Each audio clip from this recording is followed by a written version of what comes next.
전국의 코로나19 신규 확진자가 20만 명대로 폭증했습니다. 서울에서 새로 감염된 사람은 하루 사이에 2배 가까이 늘어 46,933명을 기록했고 재택치료자는 15만 명을 넘어섰습니다. 오늘 현장 점검 360도에서는 밤마다 불법 주정차로 몸살을 앓고 있는 양천구 목동 학원가를 둘러봤습니다.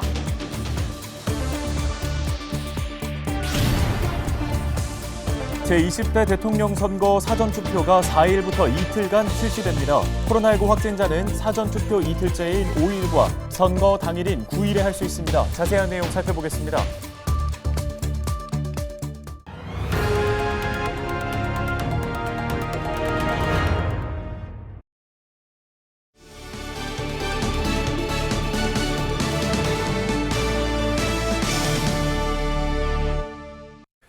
여러분 안녕하십니까? 네, 헬로티비 뉴스입니다. 코로나19 관련 소식으로 시작하겠습니다. 먼저 우리 지역 코로나19 확진자 발생 현황을 살펴보면 엿새 동안 2, 3만 명대로 이어오던 서울의 신규 확진자가 4만 6천 명을 넘어섰습니다. 이는 코로나 발생 이후에 최다 확진 기록인데요. 지역별 신규 확진자는 양천 1,569명, 은평 1,638명입니다. 연령대별로는 30대가 전체 확진자의 17.4%로 가장 많았고 40대 15.8%, 60대 10.1%입니다. 또 9살 이하의 확진자는 4,453명으로 전체 확진자의 9.5%를 기록했습니다. 서울시 중환자 전담 병상 가동률은 48.4%, 백신 접종률은 2차 87.4%, 3차 60.4%로 집계됐습니다.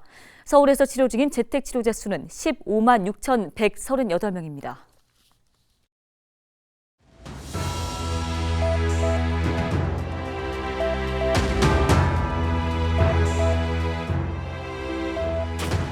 오미크론 변이 바이러스가 빠르게 확산하면서 2일 코로나19 신규 확진자가 22만 명에 육박했습니다. 국내에서 이렇게 하루 확진자가 20만 명을 넘은 건 이번이 처음인데요. 자, 지난달 16일 9만 명대였던 것과 비교를 하면 2주 만에 2.4배로 늘어났습니다. 수도권에서 60% 가까이가 발생했고요. 비수도권에서는 부산, 경남, 대구 지역에서 많이 나왔습니다. 그만큼 전파력이 강한 데다가 방역수치 완화 조치에 영향이 있다는 분석도 나오고 있습니다. 그런데 전문가들 사이에서는 앞으로 1, 2주일 안에 정점을 찍고 하향세로 꺾일 것이라는 조심스러운 전망이 나오고 있는데요. 일주일에 2배로 늘어났던 지난 몇 주간에 비해서 증가율이 다소 낮아진 점과 또 검사받은 사람 중에 양성 판정을 받은 비율을 주목하고 있는 겁니다. 검사 양성률이 지난달 27일까지 20% 안팎을 기록해왔는데요. 28일은 25.3%, 그리고 1일 30.5%로 급증했다가 2일 다시 20.8%로 낮아진 겁니다.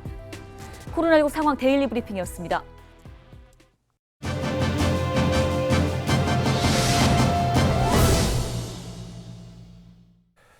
다음 소식입니다. 목동 학원가의 불법 주정차 문제, 어제 오늘 일은 아닙니다. 양천구는 연말까지 대책을 마련하겠다는 계획을 세웠는데요. 불법 주정차로 몸살을 앓고 있는 실제 학원가의 모습을 둘러보고 왔습니다. 현장 점검 360도 김진재 기자입니다. 양천구 목동의 한 학원가. 학원 차량들이 도로 양쪽에 아무렇게나 세워져 있습니다. 이미 불법 주정차한 차량 옆에 이중으로 주차한 차도 있고 아예 횡단보도를 차지하며 차를 세워둔 경우도 있습니다. 교차로 모퉁이 5m 이내, 횡단보도 위, 모두 5대 불법 주정차 금지 구역으로 단속반의 현장 확인 없이 신고 즉시 과태료 부과 대상입니다. 주차 금지 표지판도 이곳에선 무용지물입니다. 표지판 바로 옆에는 학원 차량들이 줄지어 서 있습니다. 차량을 주차하면 안 되는 데잖아요. 예. 근데 뭐 학원 차량들이 여기 꼭 주차한 이유가 있나요? 지금 애들을 태워야 되니까 여기서 내려오니까 여기서 태워야지. 어디 태울 만한 데가 없어요. 해가 지고 학원이 마칠 시간이 되면 학원과 주변 도로 정체는 낮보다 더 극심해집니다. 지금 시간이 밤 10시 5분입니다. 학원 수업이 끝나는 시간대인데요. 도로에는 하원하는 학생들을 태우려고 불법 주정차한 차들이 길게 늘어섰습니다. 그럼 여기서 기다리신 이유는? 애기 빼자는 거 데리러 가려고. 도로는 자녀를 태우려는 차량과 이동하는 차량이 뒤엉키며 정체되고 학생들은 도로까지 뛰어나와 주행 중인 차를 피해 승차하기 일쑤입니다. 도로에 표시된 불법 주정차 단속 문구는 있으나 마나 무인 단속 카메라가 설치된 지역도 상황은 마찬가지입니다. 밤 9시부터는 단속 카메라가 작동하지 않기 때문입니다. 지자체 단속반은 인력 한계를 토로합니다. 사실 여기 업무 시간 이외에는 민원 위로 단속하는 거거든요. 신고가 들어오면 저희가 나갑니다. 조가 두 개 조가 양쪽을 전체가 돌기 때문에 이렇게 일부 다니면서 할 수가 없어요. 교통 불편에 더해 학생들의 안전이 우려되는 상황.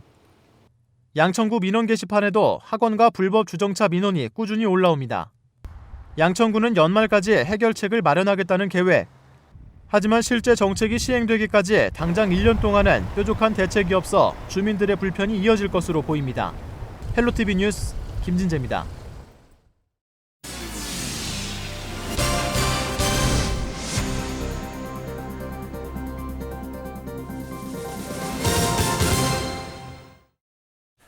네, 다음 주 대통령 선거를 앞두고 이번 주 금요일과 토요일에는 사전투표가 진행됩니다.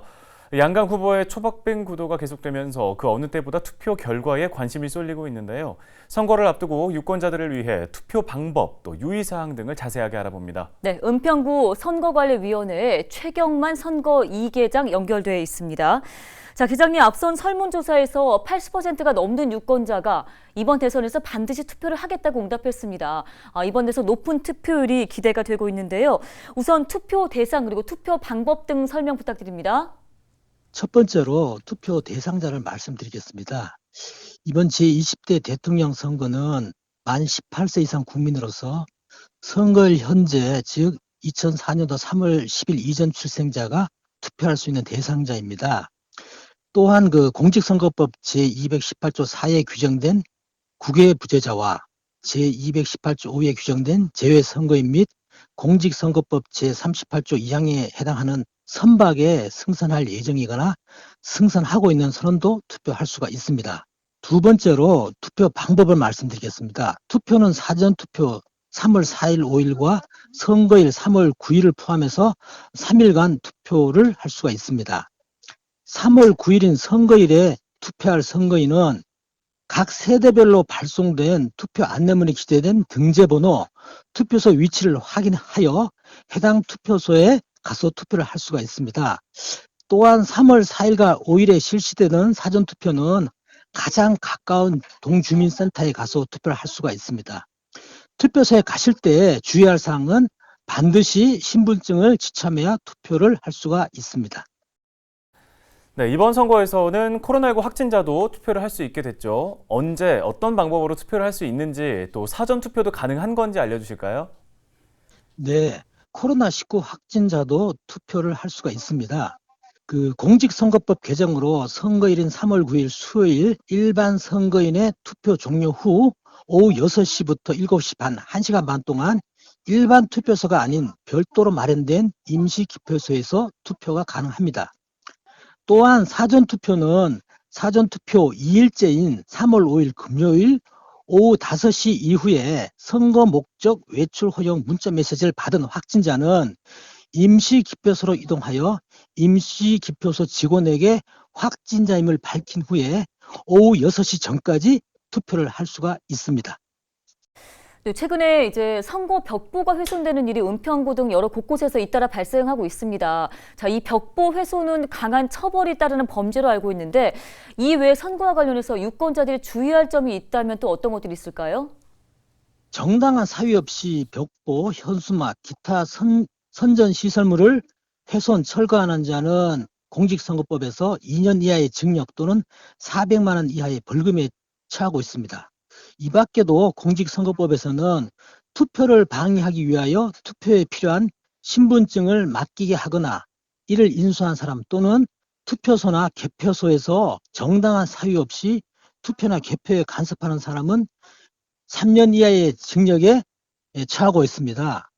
또한 선관위 직원, 공정선거 지원단, 투개표 사무원, 참관인 등 기타 선거사무 종사자를 폭행, 협박, 유인 감금하거나 투표용지, 투표지, 선거관리와 관련된 시설이나 장비, 서류, 인장 또는 선거인 명부를 은닉, 훼손 또는 탈취한 자는 1년 이상 10년 이하의 징역 또는 500만 원 이상 3천만 원 이하의 벌금에 처하고 있습니다. 이번 20대 대통령 선거에서는 불미스러운 일이 발생하지 않고 깨끗하고 투명한 선거가 실시될 수 있도록 유권자의 성숙한 자세를 기대해 봅니다. 네, 알겠습니다. 관련 도움 말씀 여기까지 듣겠습니다. 지금까지 은평구 선거관리위원회 연결해서 20대 대선 유권자 주의사항과 도움 말씀까지 들어봤습니다. 다음 소식입니다. 은평구가 다음 달 12일까지 은평대전 대학생 멘토를 모집합니다. 은평대전은 은근히 평범한 대학생 언니, 누나, 오빠, 형들의 전공 이야기의 줄임말인데요. 은평구 출신 대학생들이 후배들을 만나 본인 전공 학과의 정보를 수준에 맞게 제공하는 진로 상담 사업입니다. 모집 인원은 선착순 110명으로 활동 기간은 올해 4월부터 12월까지인데요. 참여를 원하는 대학생이나 대학원생 또는 휴학생은 신청서를 이메일로 제출하면 됩니다. 멘토에 선정되면 봉사 시간과 활동비, 상장, 수료증 등을 받을 수 있습니다. 서울시가 맞벌이 등으로 육아의 부담이 큰 가정의 어려움을 덜어주기 위해 공동육아 지원 사업을 시작한다고 밝혔습니다. 이번 사업은 영유아 부모들의 육아 모임을 지원하는 곳으로 만 6세 이하의 아이를 둔 가정 5가구 이상이 모이면 활동비를 지원합니다. 지원 대상으로 선정되면 육아 활동비로 매달 40만 원을 받을 수 있고 모임은 자율적으로 운영하면 됩니다. 집에서 상추를 한번 재배해볼까 고민하시는 분들께 반가운 소식일 것 같은데요. 은평구가 오는 21일부터 25일까지 상자 텃밭 보급 사업 참여자를 모집합니다. 이 사업 참여자는 상추를 키우는 데 필요한 흙과 모종, 텃밭 상자를 8,000원에 구입할 수 있습니다. 네, 오늘 저희가 준비한 소식 여기까지입니다. 네, 시청해주신 여러분 고맙습니다.